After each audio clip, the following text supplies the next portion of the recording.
O tempo está começando a se esgotar lentamente para o Charles de Gaulle, o único porta-aviões movido à energia nuclear da França e, por extensão, da Europa. Mas não se preocupe, pois a França já está trabalhando em uma versão mais nova, maior, mais poderosa e, em todos os aspectos imagináveis, melhor desse mesmo navio. É assim que muitos críticos veem essa nova embarcação.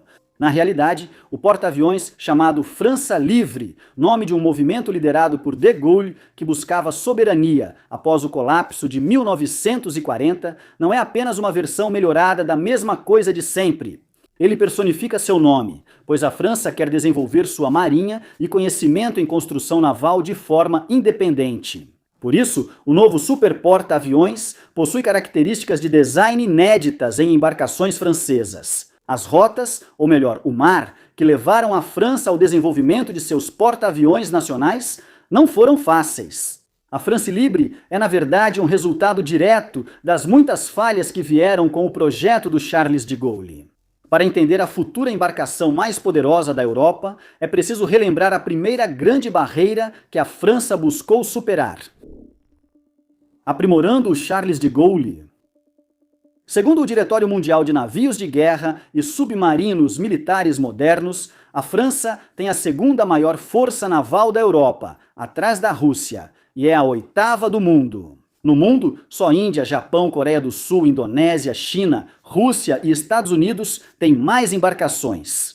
E se olharmos para este gráfico de pizza, cortesia do BWS, vamos perceber que a Marinha tem pouquíssimos porta-aviões. Na verdade, ela opera apenas um porta-aviões, o Charles de Gaulle, que está em serviço desde 2001. O porta-aviões mais poderoso da Europa foi o primeiro navio de superfície movido à energia nuclear da França. E no momento em que este vídeo está sendo publicado, é o único porta-aviões movido à energia nuclear fora da Marinha dos Estados Unidos. Isso vai mudar, pois a China está construindo a classe de porta-aviões nuclear tipo 004, mas isso é tema para outro vídeo. Comente se quer esse vídeo. Charles de Gaulle é o principal navio de superfície da Marinha Francesa e fundamental para o futuro porta-aviões France Libre, pois a nova classe aprimorará o porta-aviões atual em todos os aspectos. E caso isso não fosse responsabilidade suficiente, ele também é o único porta-aviões atualmente em serviço na Marinha Francesa, já que o Foch foi vendido para o Brasil em 2000 Jean-Baptiste. O porta-aviões, de 25 anos, tem 261,5 metros ou pouco menos de 858 pés de comprimento e possui um deslocamento de 42.500 toneladas, tornando-se o 10º maior porta-aviões que já navegou. Sua largura mede cerca de 64 metros ou 211 pés e ele pode acomodar uma força de combate de 30 a 40 aeronaves em seu convés. Essa frota aérea é composta em grande parte por Rafale MS, a variante monoposto do Dassault Rafale, modificada para operações navais, com o restante sendo formado por aeronaves de alerta antecipado E-2C Hawkeye e helicópteros militares. O Charles de Gaulle lança essas aeronaves com um sistema de catapulta. Catapulta significa decolagem, assistida por catapulta com recuperação por parada, um sistema que usa catapulta para acelerar aeronaves na decolagem. O próprio nome já indica isso, certo? E adivinha, possui cabos de parada que auxiliam no pouso de aeronaves. Surpreendente! O sistema é essencial para o Charles de Gaulle, pois permite lançar aeronaves com mais segurança em convéses curtos.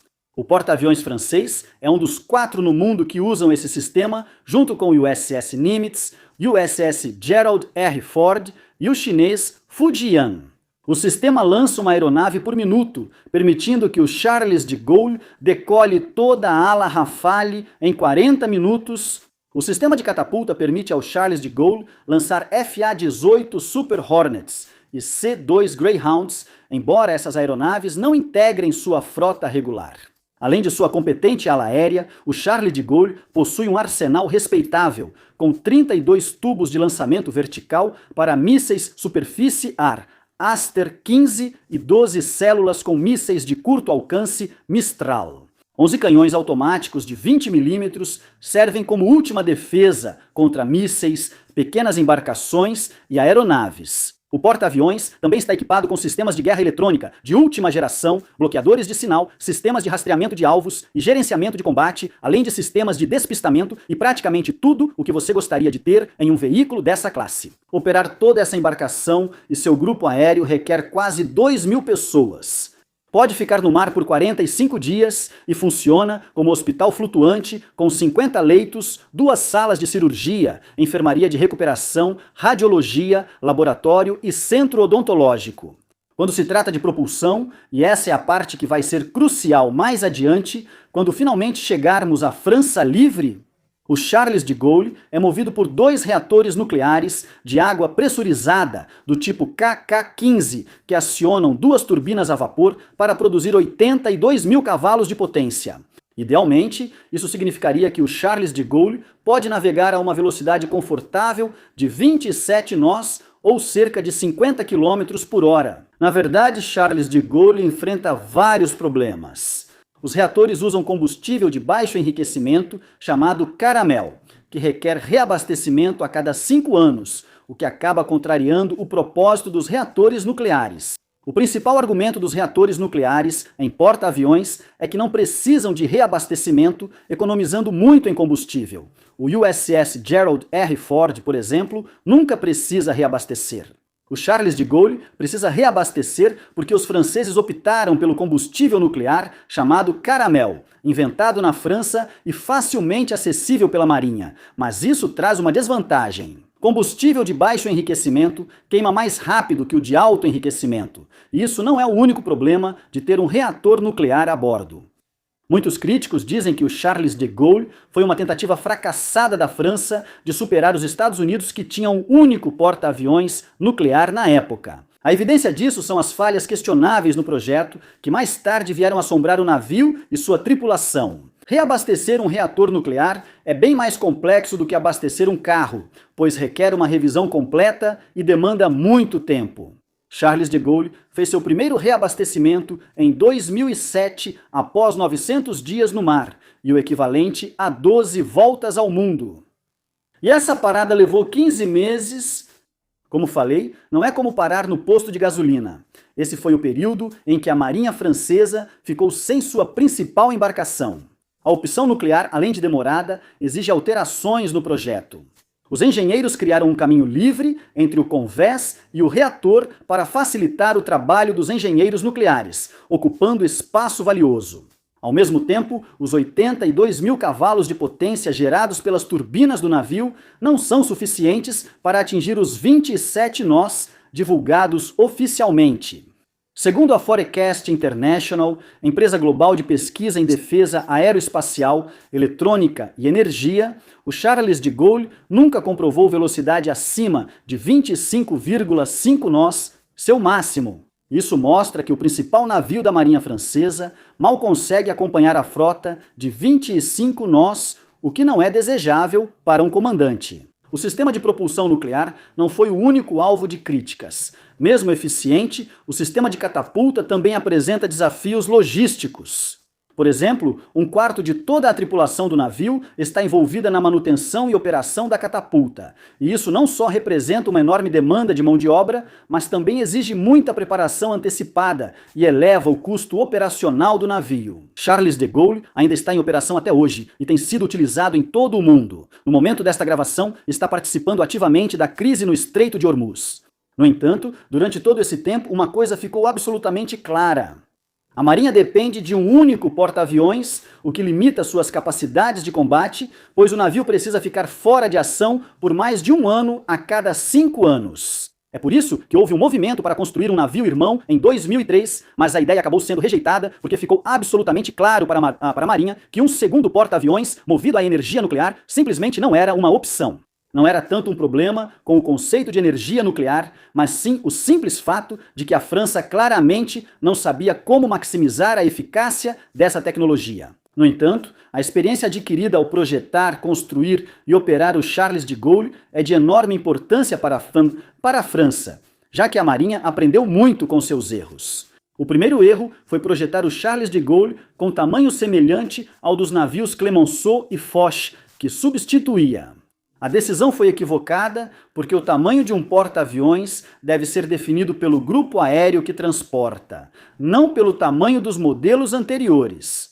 O desempenho das aeronaves define o comprimento da catapulta, distâncias de pouso, tamanhos dos elevadores e demais características do porta-aviões. Os dois porta-aviões, substituídos por Charles de Gaulle, tinham quase 50 anos a mais, e basear um novo projeto em tecnologia tão antiga era simplesmente sem sentido. Em segundo lugar, a decisão de propulsão nuclear foi, em retrospecto, errada. Navios com propulsão convencional oferecem maior margem de erro no projeto, permitindo ajustes simples nos tanques de combustível e compartimentos de carga. Isso, simplesmente, não é uma opção com energia nuclear, e foi extremamente limitante para os engenheiros que não tinham experiência suficiente em projetar embarcações movidas à energia nuclear.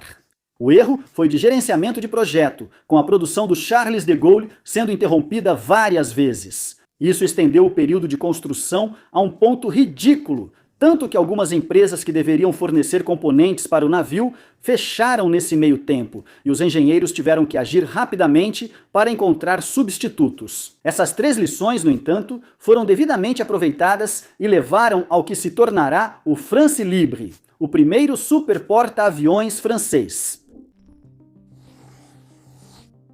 Emmanuel Macron, presidente francês, anunciou o nome France Libre em março de 2026, embora o projeto já estivesse em desenvolvimento há quase uma década.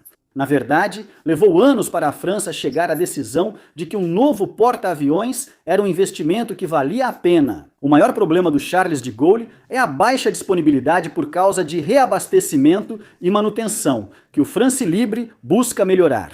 Se tudo ocorrer como previsto, o novo porta-aviões zarpará em 2038, ano em que o Charles de Gaulle se aposentará e será substituído na Marinha. Porém, a disponibilidade é uma questão, pois o porta-aviões operará sozinho. Legisladores franceses discutiram a construção de um segundo porta-aviões da mesma classe e o parlamento pediu estudos de viabilidade, mas até a gravação nenhuma decisão foi tomada. O França Livre será, segundo relatos, um super porta-aviões. Ele terá cerca de 80 mil toneladas, com um casco de 310 metros ou 1.017 pés e um convés de 90 metros ou 295 pés de largura. Ele terá quase o dobro do deslocamento do Charles de Gaulle e um convés cerca de 20% maior, com 17.200 metros quadrados ou 185 mil pés quadrados, além de 2 elevadores com capacidade para 40 toneladas cada. Entre 1.900 a 2.000 marinheiros e tripulantes viverão no porta-aviões, com quartos projetados para acomodar de 4 a 8 pessoas. O objetivo é limitar a propagação de infecções,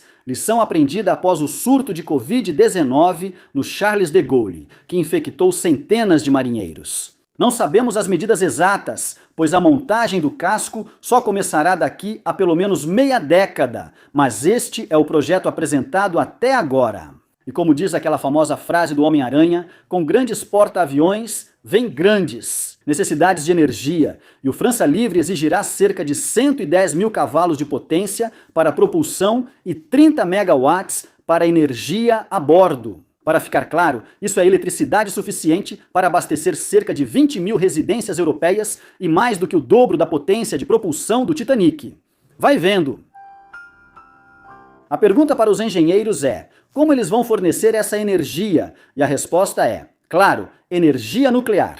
2 reatores nucleares K20 e 2 derivados dos reatores KK-15, usados no Charles de Gaulle, serão instalados no França Livre. Estes são exatamente os mesmos reatores que a França vai usar em seus futuros submarinos, SN3G. Diferente dos reatores do Charles de Gaulle, o combustível de baixo enriquecimento desses reatores só será trocado a cada 10 anos, dando tempo à França para terminar o segundo porta-aviões antes da parada obrigatória do primeiro.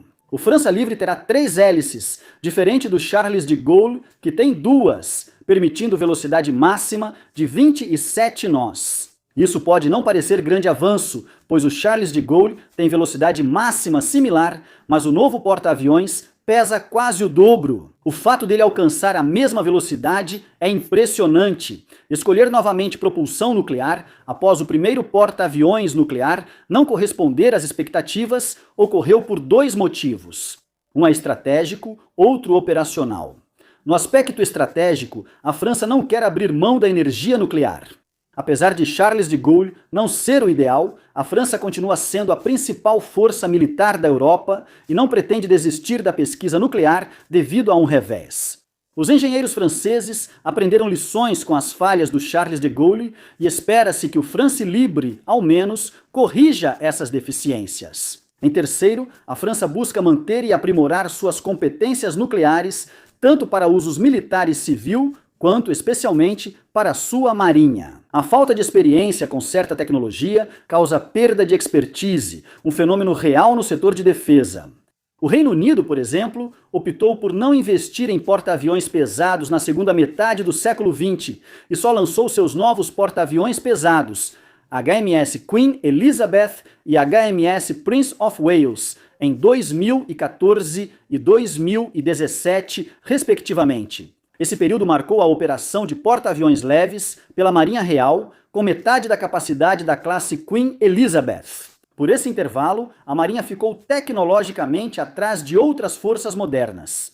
A França busca manter-se na corrida tecnológica devido não só à sua frota de superfície, mas também aos submarinos, especialmente pelos componentes nucleares. A França tem 4 submarinos nucleares, lançadores de mísseis balísticos e 6 de ataque, todos movidos por reatores nucleares, e planeja ampliar a frota. O aprendizado com a construção do France Libre será usado no desenvolvimento desses submarinos e vice-versa, tornando a energia nuclear essencial. Operacionalmente, uma embarcação desse porte precisaria reabastecer com frequência se usasse energia convencional. Isso automaticamente se traduz em menos flexibilidade, e isso não é algo que você deseja em uma embarcação naval projetada principalmente para projeção de poder.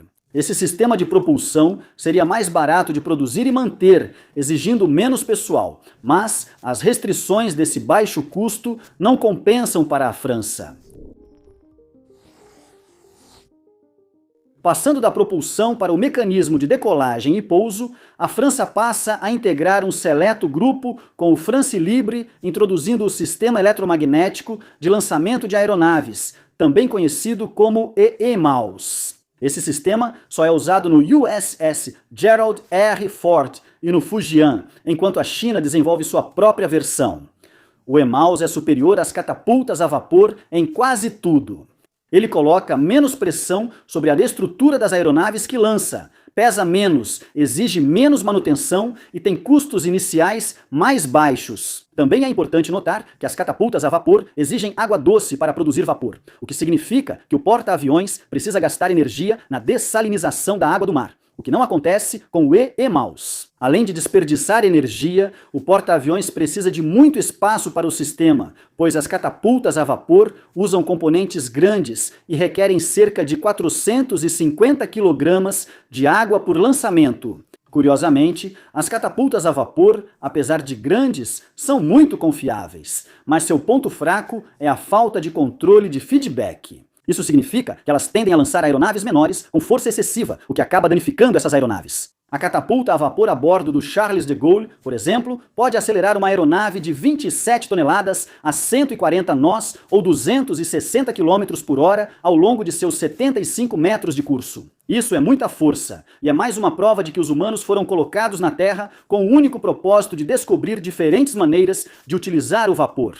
Mas não há tanto controle além de toda essa potência. Essa falta de controle significa que algumas aeronaves, como drones, não podem ser lançadas por catapultas a vapor porque a quantidade de força simplesmente as danificaria. EMALS, por outro lado, é muito preciso. Ele usa um motor que cria campos magnéticos para impulsionar um carro com uma aeronave acoplada para frente. A força gerada pelos campos magnéticos é quase fantástica. A catapulta a bordo do USS Gerald R. Ford é capaz de acelerar uma aeronave de 45 toneladas a 130 nós ou 240 km por hora em um percurso de 90 metros. Ela pode atingir resultado semelhante ao da catapulta a vapor do Charles de Gaulle, mesmo com uma aeronave 20 toneladas mais pesada. E não há motivo para supor que o EMAL do France Libre terá desempenho diferente. O sistema possui 4 compartimentos. O motor de indução linear cria campos magnéticos, mas seu funcionamento depende do sistema de armazenamento de energia. O motor precisa de mais energia do que o navio pode fornecer para gerar um campo magnético tão forte. Para ser preciso, o sistema pode liberar um máximo de 484 megajoules de energia em menos de 3 segundos. Agora, se você precisa de uma perspectiva para perceber o quão insano isso é, essa é aproximadamente a quantidade de energia que você teria ao explodir 115 quilos ou 253 libras de TNT. O problema de uma demanda energética tão alta é a geração de energia. E Maus tem um sistema de armazenamento de energia que retira energia da nave durante um período de recarga de 45 segundos. Depois disso, armazena essa energia em 4 rotores. O método do rotor giratório, chamado profissionalmente de armazenamento de energia por volante, baseia-se no princípio da conservação de energia. Os rotores giram em alta velocidade para armazenar energia, e quando a energia precisa sair do sistema, a velocidade de rotação é reduzida. Sistemas parecidos já foram usados em turbinas eólicas, esportes a motor e no armazenamento de energia das espaçonaves da NASA. O terceiro componente do EMAUS é o subsistema de conversão de energia, que usa um conversor para fornecer tensão crescente ao motor.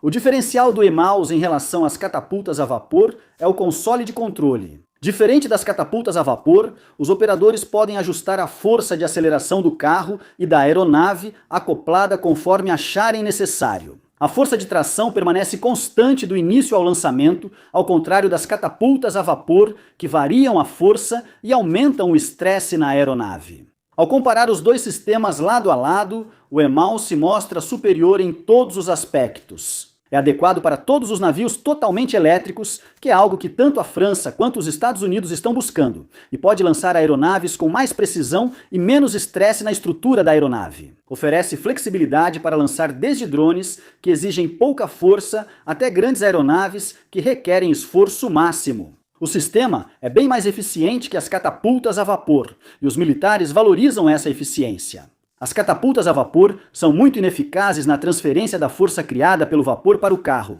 sendo apenas cerca de 5% eficientes, enquanto o EMAUS atinge cerca de 95% de eficiência. O único aspecto em que o EMAUS fica atrás das catapultas a vapor é na confiabilidade. Atualmente, o EMAUS do USS Gerald R. Ford pode lançar entre 400 e 600 aeronaves antes de uma falha operacional, o que é extremamente decepcionante, já que o Pentágono solicitou uma taxa de erro de uma falha a cada 4.166 ciclos de lançamento. Então é justo dizer que eles não conseguiram atingir essa meta. O EMAUS ainda está longe desse nível de confiabilidade e problemas semelhantes devem ser esperados com o sistema a bordo do France Libre. Mas só o tempo dirá se os engenheiros conseguirão melhorar seu desempenho. O novo superporta-aviões francês terá 3 EMAUS, garantindo 2 sistemas operacionais caso um falhe. O mesmo pode ser dito sobre o equipamento avançado de parada, que é o sistema de pouso instalado no France Libre.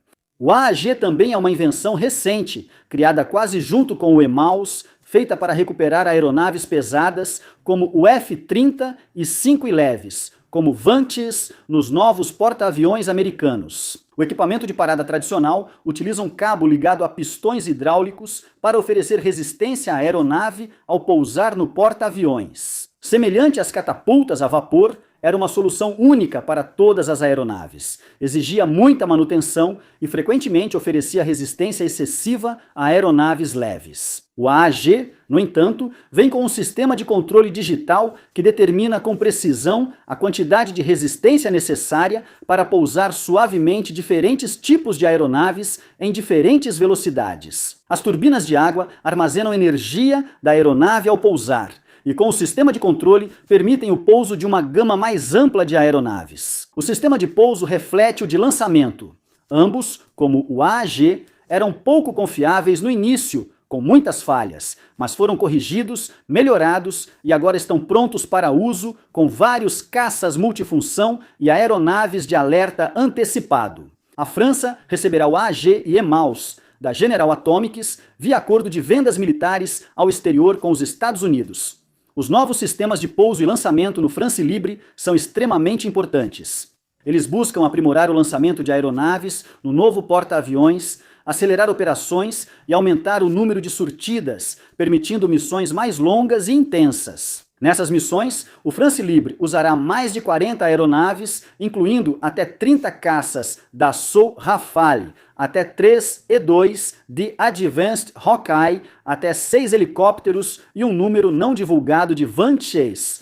Não vamos nos alongar sobre o Dassault Rafale, pois já analisamos ele detalhadamente no Megaprojetos. Confira se quiser. Resumindo, o caça multifunção de quarta e meia geração é uma das plataformas mais capazes e confiáveis da Europa. A variante exata planejada para os hangares do France Libre é a variante M do padrão F5.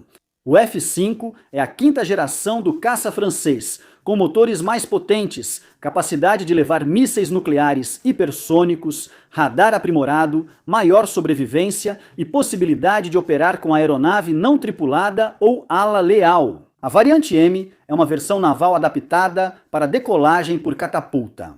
O plano atual da França para a plataforma Rafale é utilizá-la até certo ponto, pelo menos até 2040, e é muito provável que várias variantes do caça continuem em serviço mesmo depois disso. Porém, é improvável que sirvam muito tempo no France Libre, pois o plano é que o novo superporta-aviões receba o caça europeu FCAS, Futuro Sistema de Combate Aéreo. O FCAS é o maior trunfo do France Libre.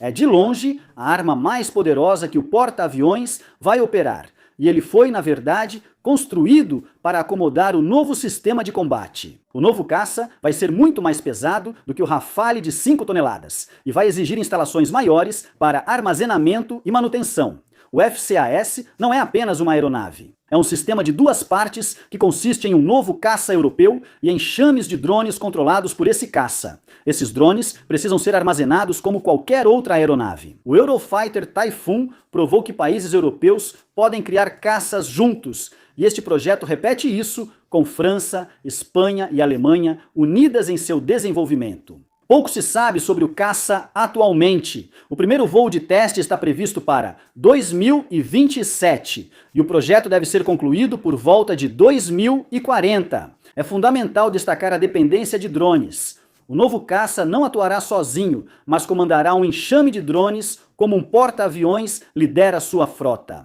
Drones e caça compartilharão dados em uma nuvem de combate, ampliando a consciência situacional e o rastreamento do piloto. Se você quiser saber mais sobre drones e sistemas de ala leal, pode dar uma olhada na nossa análise aprofundada sobre esse assunto aqui no Megaprojetos. Hoje, você realmente saiu com bastante dever de casa.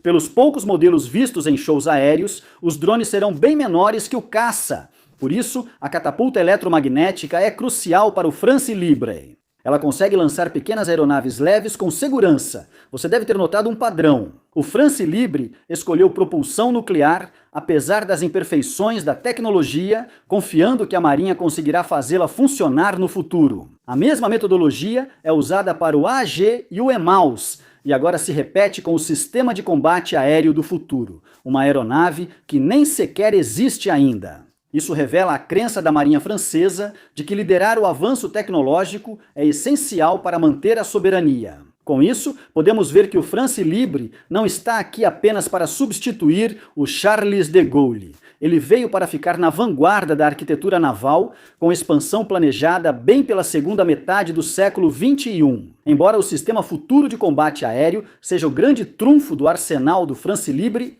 ele definitivamente não é sua única arma ofensiva e defensiva. O compartimento de munição garante 7 dias de combate às aeronaves, e o porta-aviões terá mísseis e armas de defesa de ponto. Ainda não divulgaram o número de sistemas de lançamento vertical, mas tudo indica que será superior aos tubos VLS do Charles de Gaulle. Como seu predecessor, o novo porta-aviões usará principalmente mísseis Aster para ataque e defesa, e já há espaço reservado para futura instalação de arma de energia dirigida ou laser.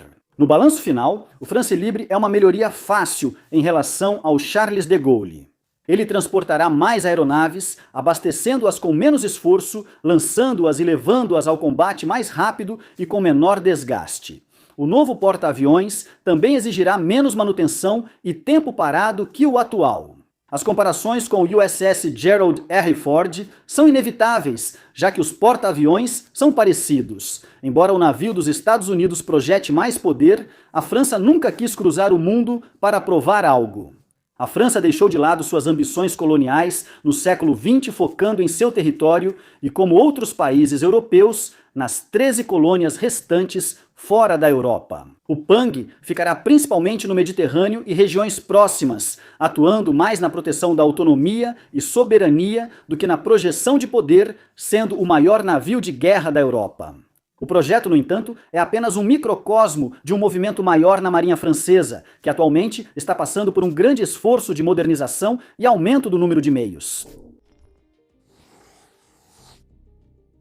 Analistas americanos de geopolítica consideram o porta-aviões de 10 bilhões de euros um projeto de vaidade, feito para mostrar ao governo Trump que a França é um jogador sério e não se intimida com ameaças dos Estados Unidos. Isso é um pouco verdade.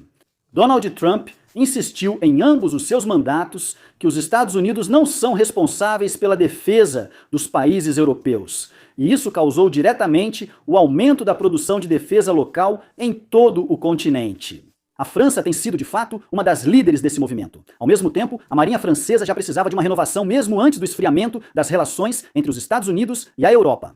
O principal problema atual se concentra no seguinte: trocar porta-aviões, submarinos lançadores de mísseis balísticos e de ataque nuclear atuais, modernizar a frota e se preparar para guerras intensas. O PAG foi o primeiro desses projetos. O estudo de viabilidade de 14 milhões de euros, na verdade, começou lá em 2018, mas um porta-aviões não forma uma marinha sozinho. Como já mencionado, a França desenvolve uma nova geração de submarinos lançadores de mísseis balísticos movidos à energia nuclear.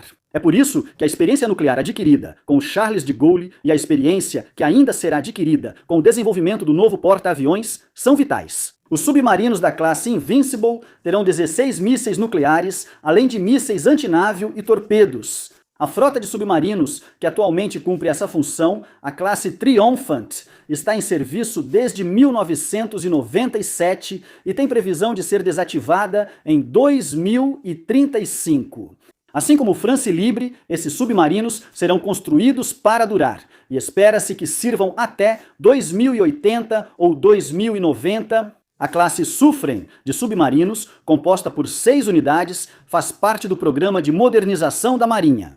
3 já estão em serviço e 3 ainda serão entregues. Todos são movidos por reatores nucleares e especializados em proteger áreas usando torpedos, mísseis de ataque terrestre, mísseis antinávio e minas submarinas. A Marinha Francesa receberá 5 fragatas Amoral Nora, especializadas em guerra antimíssil, antidrones e antissubmarino.